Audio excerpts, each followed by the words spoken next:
Chúc mừng năm mới. Let's begin to make bánh chưng together. This recipe is brought to you by Trami Crone and Aline Nguyen.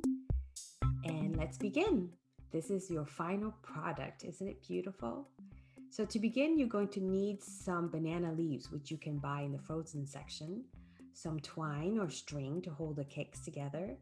And these are cake molds that you can purchase online, and then a pestle and mortar to crush those peppers.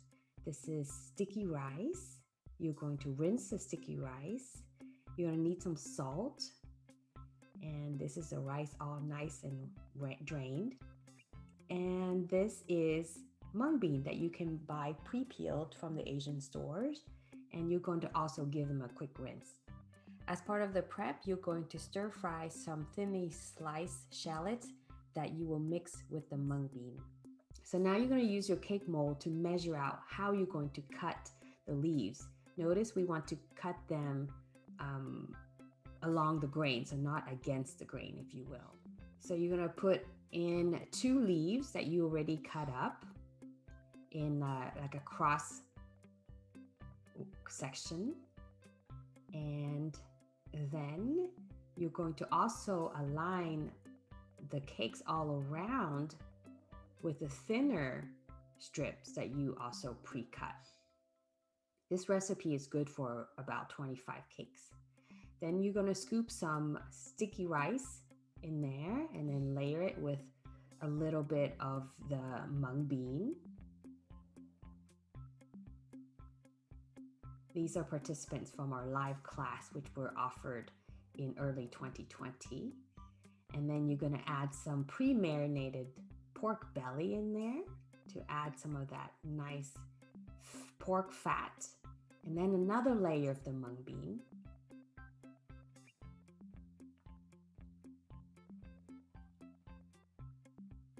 And we do flavor the mung bean as well as the sticky rice with a little salt to give them flavoring. And here you go. That's what they would look like all up close. You can see the excitement in our participants' faces when they do this. And then finally, you're going to top the cake again with another layer of the sticky rice. And then fold it over. Press it down so that everything is sealed nice and tight. Even little kids can do this. So anybody can do this together. It's a great way to bring families together, an event right before that Lunar New Year, and create something fun together and of course delicious. And it's a great way to pass on this wonderful tradition for Vietnamese families. In the olden days, or in Vietnam, we don't have pressure cookers. So usually we spend all night making these cakes, sharing stories, and then cook the cakes all night long over the stovetop in a big fire that they usually make in the yard.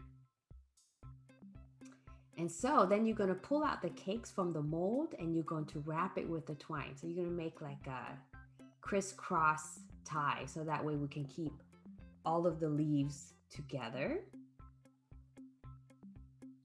And you can use any string really, any for cooking, or these are special ones you can buy in the Asian store for making these cakes. Are made out of a plastic string.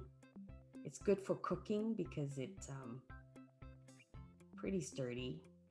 It doesn't feel yucky at the end. So that's what it looks like before cooking. Then you're going to put them back in the mold, right? So this is a pressure cooker that you're going to cook in the soup mode. It's going to take a while for the water to heat up. And in the soup mode, you set it at 45 minutes. Then you put all the cakes in there, and here they are ready to go and coming out. You see how the cake molds help keep the cakes together. So you don't want to put too much stuffing in there because everything will expand.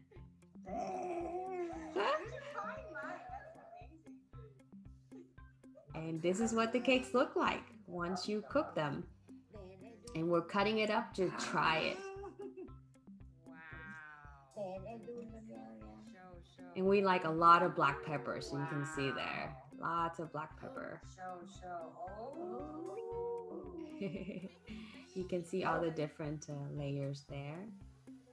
And it's just delicious. Here's our taste testers.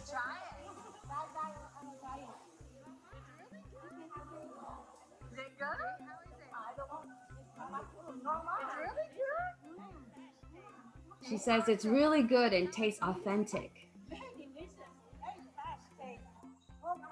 Yeah, tell us what you think. And there you have it. We wish you a happy new year and thanks for joining us today. And thank you, San Jose Museum of Art, for letting us have our little workshop to show you how to make bánh chưng. These are images of how they are served.